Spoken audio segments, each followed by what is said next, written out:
Let's talk about the different types of antibiotics.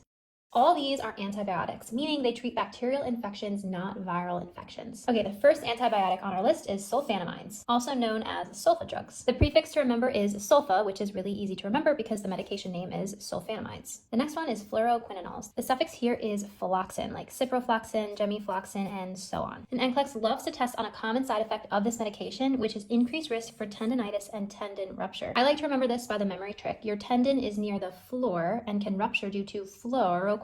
Okay, next is penicillin. The suffix is -cillin, like penicillin, amoxicillin, ampicillin, and so forth. This is really important to know that there's a cross sensitivity between penicillin and cephalosporins. So you want to ask about an allergy to penicillin or cephalosporins before administering both of these medications, because a client allergic to penicillin may also be allergic to cephalosporins and vice versa. Another thing to note about penicillin is it may make oral contraceptives ineffective. I like to remember this by thinking penicillin bumps the pill. So you want to educate your patient to use additional contraceptives. Next up is cephalosporins. The main thing to remember here is, again, that cross-sensitivity between penicillin and cephalosporins. The suffix here is ceph, which is easy to remember because of cephalosporins. The next antibiotic here is tetracyclines. The suffix for this is cycline, like tetracycline, doxycycline, and so forth. Tetracyclines, think toxic to the developing fetus. These are teratogenic drugs, so you do not want to give to those who are pregnant or could be pregnant. Another thing about this medication is it causes tooth discoloration. You can remember this by thinking tetra, think teeth, so you don't want to give this to children younger than 9 because they're still developing their teeth. Last but not least is aminoglycosides. I remember these by thinking aminoglycosides are a mean antibiotic because they have very harmful side effects. They are known to cause nephrotoxicity, meaning that they hurt the kidneys, ototoxicity, meaning they hurt the ears, and neurotoxicity, meaning they can hurt the brain.